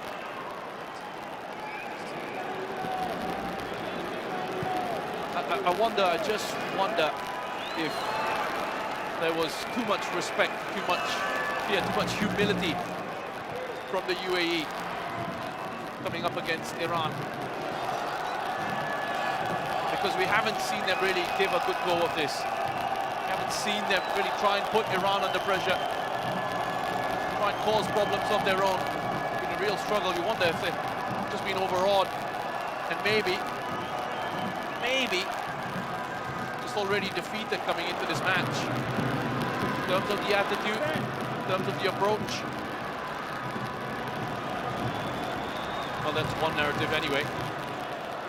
Ali Reza Berenvan did save a penalty in the 2019 edition in a 2-0 win against Oman. He's kept up that record of another save here. And it was a vital one because UAE get back to 1-1 and it's a different complexion, and straight away Iran went down the other end and made it 2. How football can turn so quickly. Referee just getting in the way slightly. Azmoun trying to guide that one away. And somehow UAE have trying to lift themselves here. They've got out on the pitch. Drop balls uncontested these days, of course, so just making sure those Iranian players are back to give Ramadan a chance to play the ball in. It's come to nothing again. It's Taremi. Good overlapping run from Mohebi. There's a tangle of legs with Al Hanhani, who's going to go into the book. Another yellow card given out here. UAE, well, things not going well for them. Good speed, Mohebi. It's got good strength, speed and power. Easily passed. Al Hanhani. Arm across. Yellow card. Complaints about that.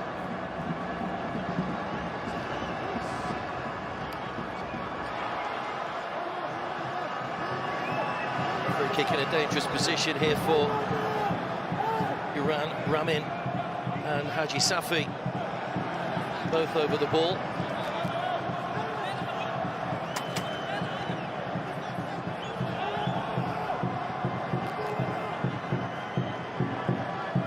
Good quality, either one of these options.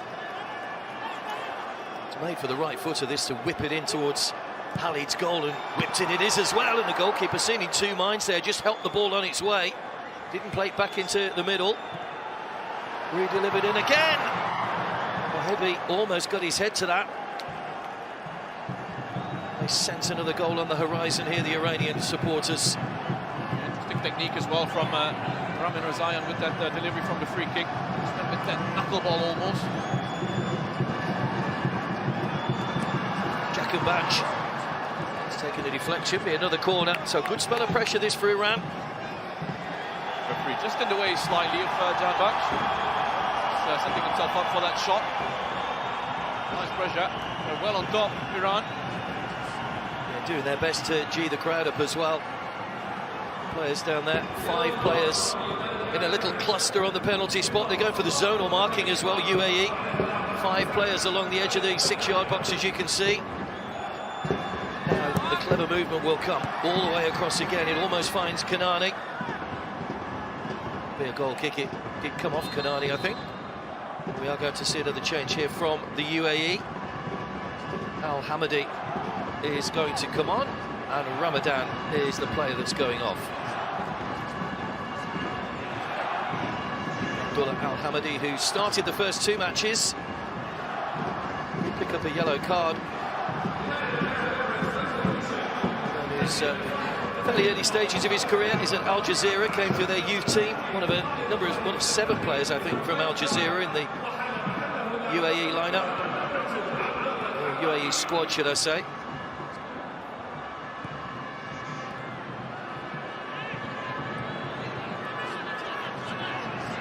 Well, he said it's 1976 since Iran last got over the line to win the AFC Asian Cup. Could this be their year? It's just overhit. Because things start to get interesting once we get to the round of 16. With the 24 teams introduced in 2019, it would usually be straight through to the quarter-finals for the group winners. As we said, just has that little bit of an extra edge. We're more than halfway through the 51 matches.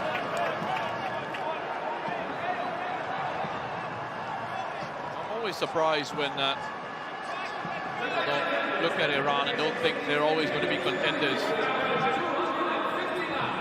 They've just got such good quality in the squad. Yes, there's always going to be talk, there's always going to be discussion, there's always going to be disagreement amongst fans out there. Whenever squads for a tournament are named, some of them would have wanted like Ali Karimi and Nurulahi to be in this side. Hasbavi as well, who's with the Al Saad, to be in this squad. But Galanois has to go with the players he feels who can really deliver for him. And so far, you have to say, with the way it's gone for Iran this tournament, the opening 3 matches, it's looking really good. Don't have too many question marks about his overall selection if the results are coming. Lovely balls threading through. Mohebi, great ball in towards Taremi, who's looking for a hat-trick. Gathered by Khalid, he's claiming there might have been a handball in there, Taremi, but well, he's full of confidence at the moment. Might have been a touch on the arm, you know, from the UAE defender as he's sliding across. Again, good movement, nice pass into Mohebi. One of those, if it's given, it's incredibly harsh. You can't give it for that.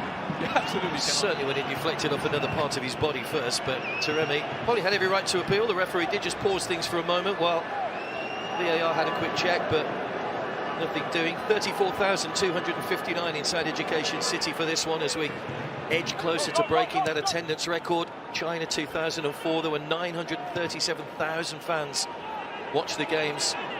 Advanced tickets are already over 1 million for this. And of course, we told you about some impressive numbers yesterday. 1.5 billion engagements on social media across the AFC channels. It really has been a really well-followed tournament so far. And there's lots more to come as well over the next, 2.5 weeks we've still got to go before the final on the 10th of February.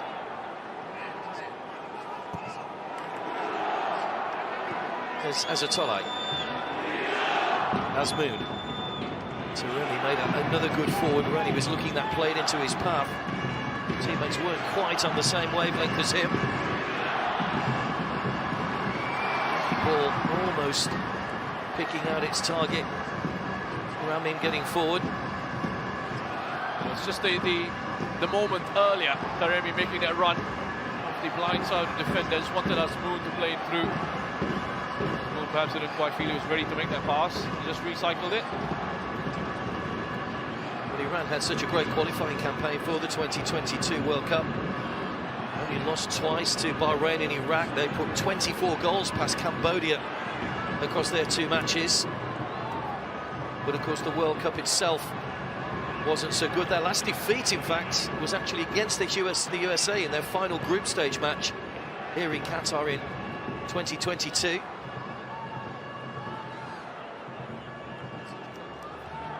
Since then they've played 17 matches and won 15 of them. Here's Taremi, too close to Khalid, who's a long way out of his goal. El Hashmi. Ali Salah. What about playing that one inside? Opted to go himself. Sultan. Mohebi. Get back in offensive duty. Was there a clip there on Salah? I don't think so. Good skill. Lovely run from Ali Salah. Haven't seen enough of it from him though, but showing everyone what he's capable of. Good strength here as well. To shrug off the challenge on Mohebi. Getting past that defense. Was there a bit of a clip? No. He's the one who's made contact. Yeah, Ali Salah, who has an Emirati father and a Scottish mother, says he'd love to play in the Premier League one day. Big fan of Sir Alex Ferguson. 15 games without a goal though in all competitions. He'd love to try and break that particular record here for the national team. Here's Taremi. It's out in midfield. Not really offering anything going forward at the moment. The UAE. So foul on Ramadan. Are going to be making another change. Alman Harley is going to come on for a second appearance off the bench.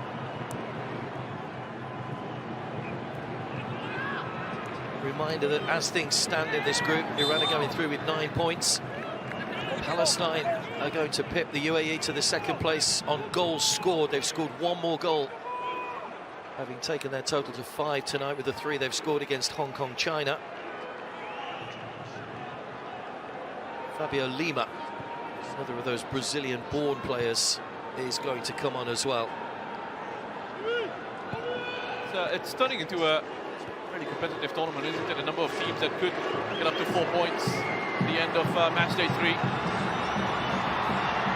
Haji Safi, just taken away from the goalkeeper, off the crossbar, comes out to Mohebi! Substitute makes it 3, and they were queuing up in the middle. The ball came back off the bar, and there was Mohebi in the right place at the right time. And having come off the bench, he adds to Taremi's 2 goals. Iran lead here by 3 goals to 0. There's a little bit of an argument and some arguing going on, but nothing will take that away from Mohebi. That's his moment in the AFC Asian Cup. He makes it 3-0 for Iran, and they are sailing through as group winners with a 100% record. Yeah, I mean, look, they've been the dominant side in this one, and again, they just create this overload down the left. I think he's kept himself onside here, Haji Safi. They're trying to say that there might have been a foul here from Mohebi on their number 6, Majid Rashid. But the referee saying he didn't see anything wrong with that at all. They're queuing up here, they're lining up for the chance to score. It's a really good finish from Mohebi. Keeps his cool through the legs of Khaled Issa. They deserve this lead. And it's just pure frustration from the UAE players that they've not been in this game at all. They're getting taken apart. Dangerous territory here for them and for Paulo Bento. He is really concerned. Well, they lost 4-0 in the semi-finals to Qatar 5 years ago. They are checking the goal here, VAR. We are going to see a triple change as well from UAE. Oh, double change, I think. Yeah, it's Ali Salah that's just walked across. Maybe he is one of the players that's going to be going off.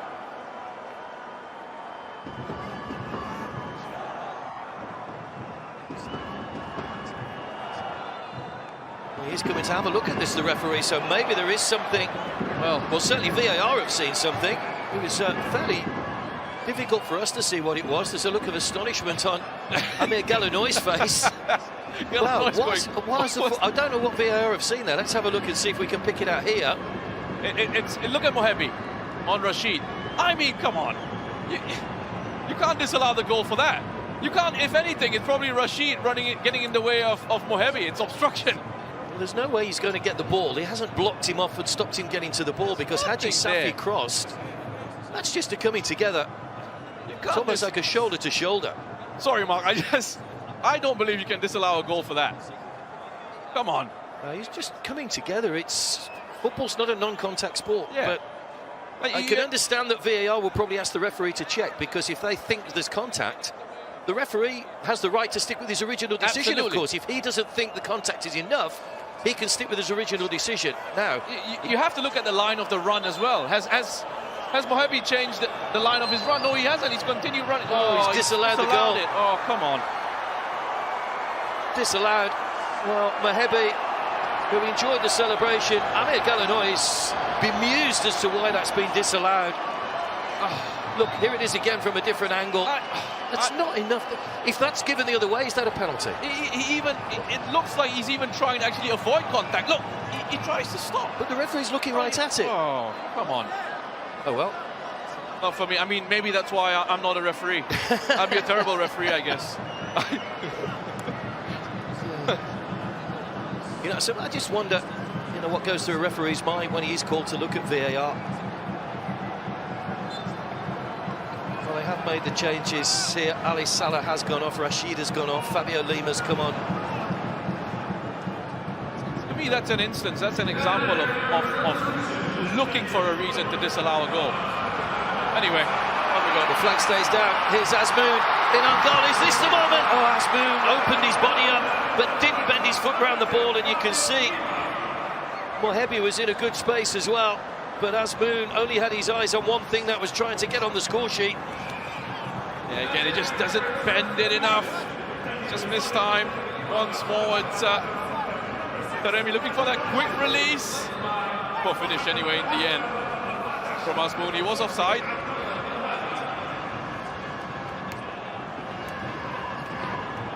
Well, we had drama and incidents in the game last night. We've had drama and incidents in this one. Not so much drama in terms of the scoreline, but there's been a lot of VAR intervention tonight.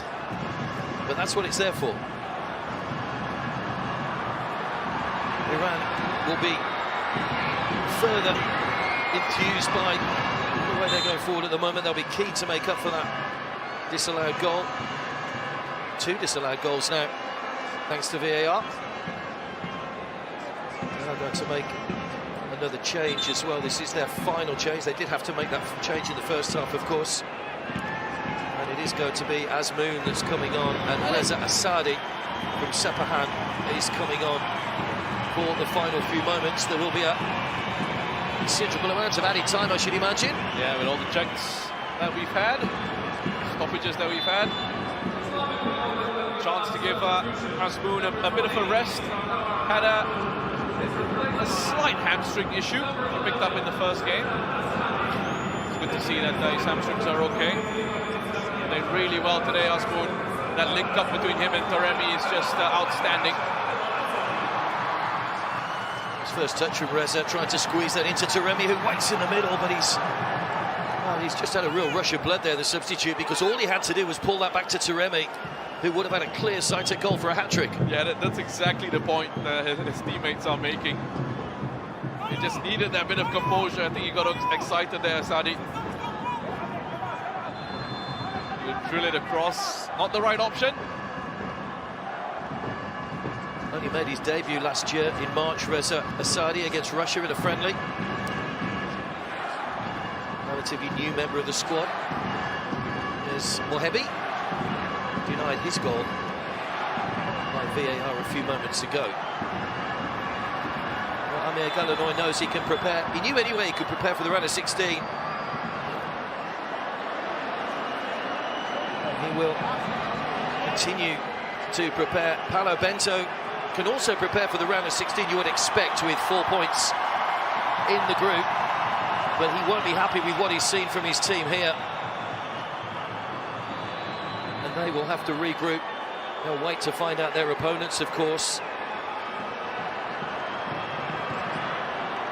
Iran, though, have been superb. 100% record.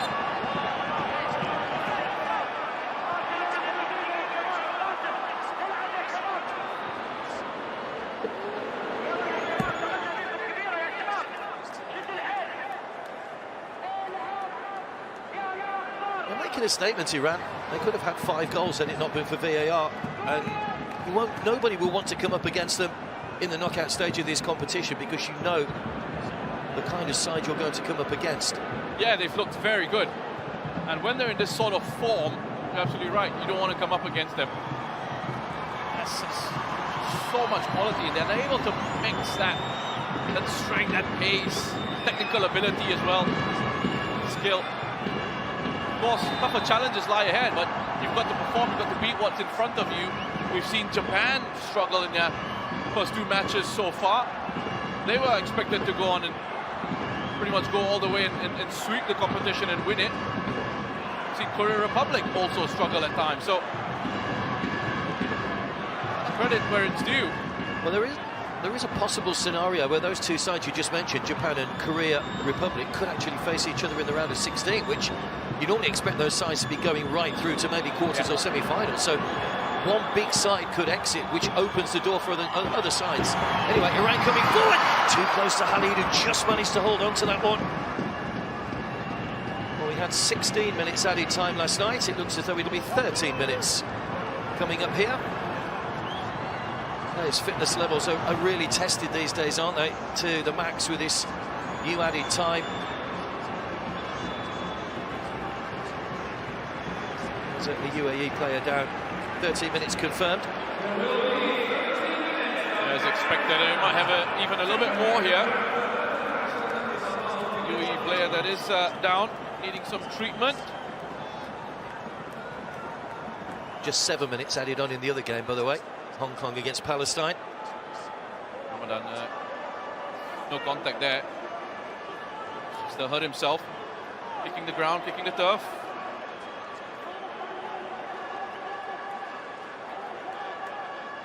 Well, Paolo Bento, who was successful as the Korean coach, of course, decided to take the job at UAE.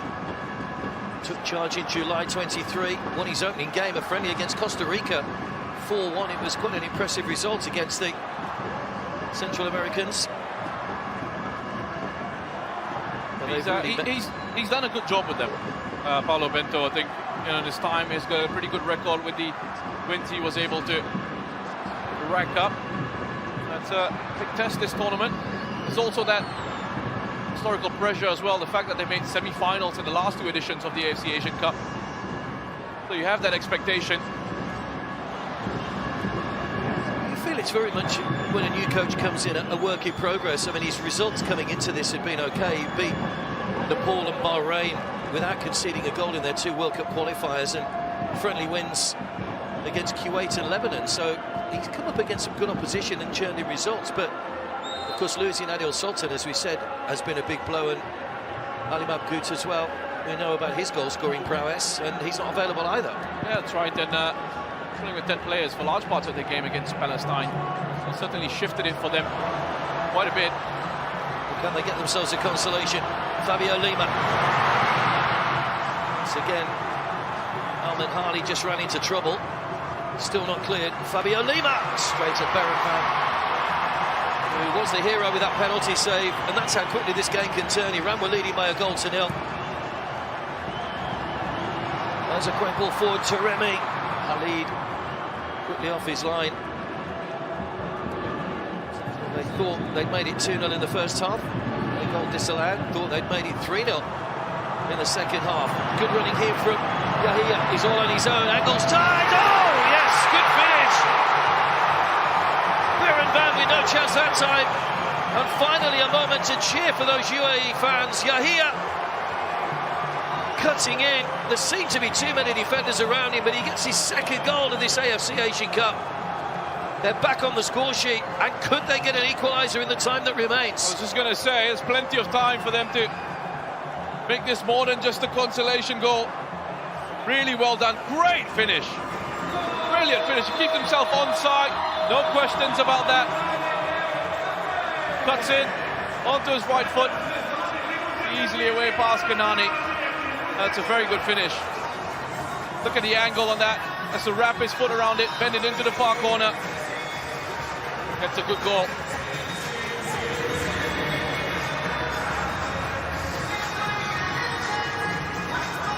Coming in the 93rd minute, we're into 13 minutes added time, don't forget.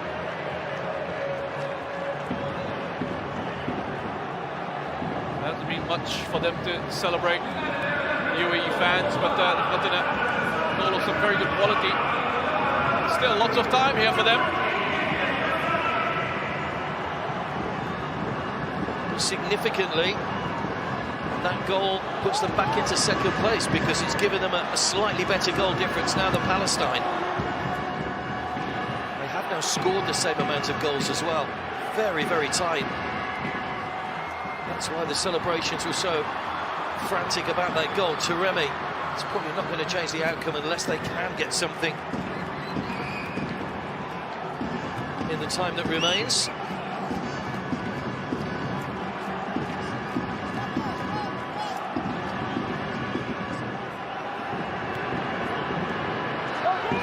Heavy.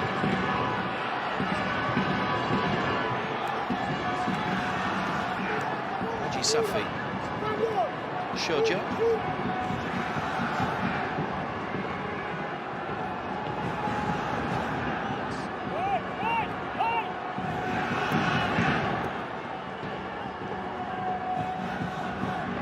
Well, Iran just doing this thing now where they're trying to manage the game, slowing it down. I want the UAE to come out and chase and try and invite that press from them. UAE don't seem too interested in actually pressing. Could be because, as you mentioned, of that goal situation. Must have had a message come through to them of their position in terms of the group standings. Well, Group B concluded earlier. Syria are on 4 points, but with a 0 goal difference. So UAE have got a better goal difference than Syria now if there are more than a couple of teams with 4 points, so it is a significant goal coming so late in the game. Here's Omid. Probably is why they're just quite happy to sit back in their own half here. They're not going to chase for that equaliser, and Iran just quite happy themselves to see this one out and pick up the win. You'll see them finishing top of the group. I mean, there's absolutely no intensity at the moment here. UAE are not interested to chase, quite happy just to sit in their own half, and Iran will just play sideways and backwards until time is up, I guess. That's the way it's looking anyway. Seems to be the pattern for now.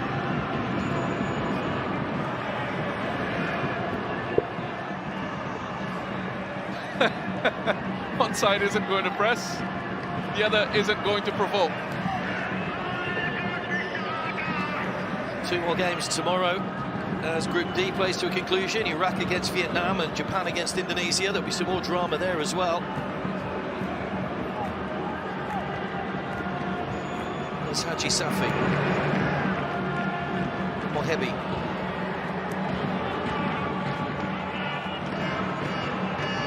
Shoja.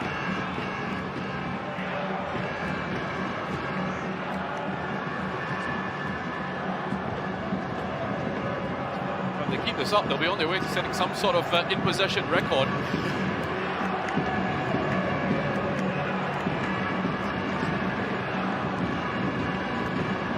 Reza.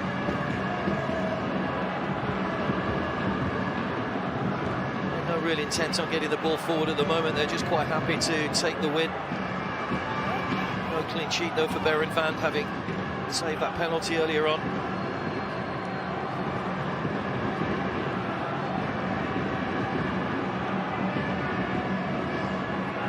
Kanani. It's Tolak. It's Taremi.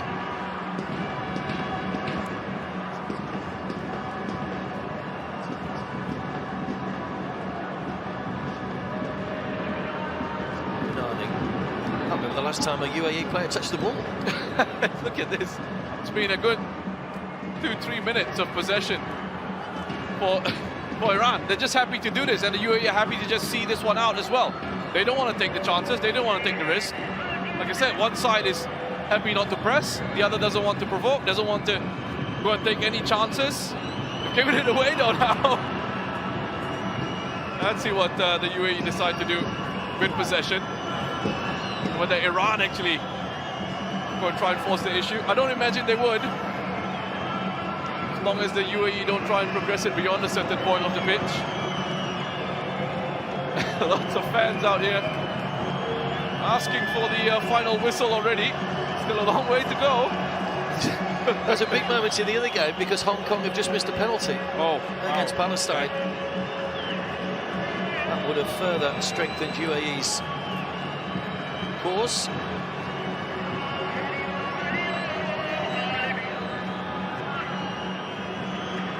And here, Al Ghassani, of course, scoring the goal that made up for that penalty miss. Vincent Camargo's penalty hit the crossbar, apparently. It's not been a good tournament for Hong Kong.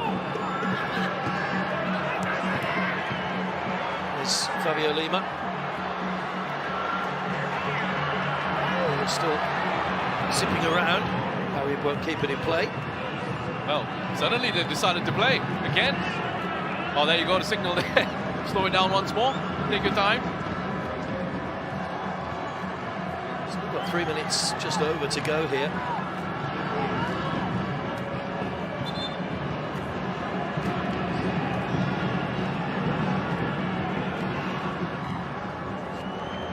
Lots of talking points to come from this game.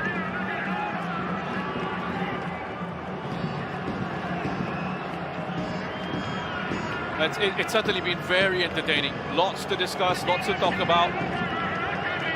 Wondering how good Iran have looked at this match. Perhaps should have had a few more goals with the chances that they created. UAE, lots of improvement needed as they eventually progress through the competition. Challenges that lie ahead. Qatar, the only other team that have gone through so far with a 100% record. Bento, I think, will be happier with the last 20 minutes from his team than he was with the first 70. Also, how the game could have changed, perhaps, if Yahya Al Ghassani had scored his penalty. Great save from Berenvan, and then immediately down the other end it goes, and Taremi gets the second.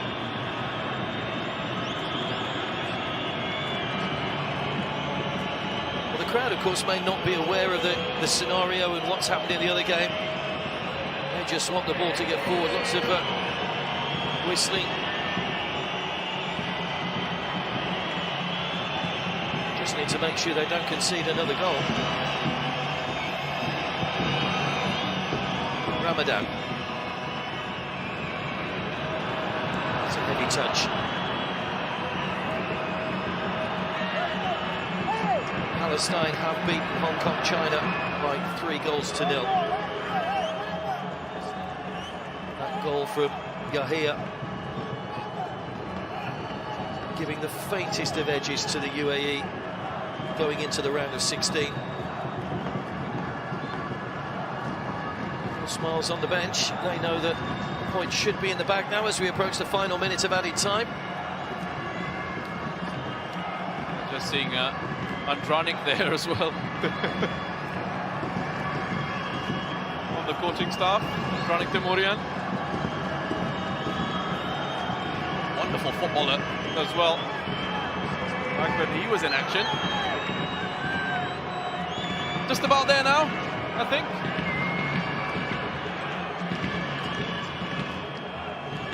It's not been a 13 minutes of stoppage time to remember, but it has to be applied, of course. Yeah, just about managing the situation, and both sides managing the game for the UAE.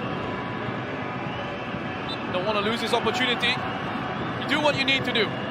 The tournament football, this is senior international tournament football. You do what you need to do to get the result, to get you across the line. Ugly, it's unattractive at times, sure, but you do it because it helps you to progress. Bang on 13 minutes, the referee blows the whistle, and Iran are going through with a 100% record. That goal scored late on by the UAE from Yahya is good enough to put them through in second place on goal difference. They will be joined by Palestine, who beat Hong Kong, China by 3-0. But this was another job done. Taremi with a couple of goals. It could have been a totally different story, though, with 2 goals disallowed by VAR. Yeah, it could have been very different. And really, at one point, it was looking like the game was really running away from the United Arab Emirates. Looks like they were really struggling. Iran were very good. Took great control for large parts of this match. Just changed in certain moments. But there's no doubt about who deserved the win. It is the Islamic Republic of Iran. They've shown their class throughout all 3 group matches. There'll be lots of confidence going into the next stage of the competition for them. For the UAE, Just let me know what this 30 seconds plenty of work to do, but they'll take this result and they will take progression.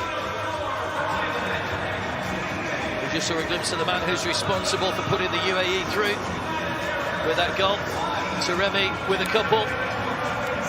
They did have those 2 goals disallowed. Asmoon missed a header in the first half. It could have been a much bigger scoreline for Iran tonight, but 2-1 is enough. They, like Qatar, have won all 3 of their group games, and they will await their opponents. They'll play one of the third-place teams in the next stage, where UAE will play Tajikistan, who they would have watched last night, and they won't fancy playing them because they will give a really good account of themselves. But Iran, Mohebi was one of those players who was denied a goal after coming on in the second half. We'll see them again. This is finished here at Education City, the Islamic Republic of Iran 2, the United Arab Emirates 1.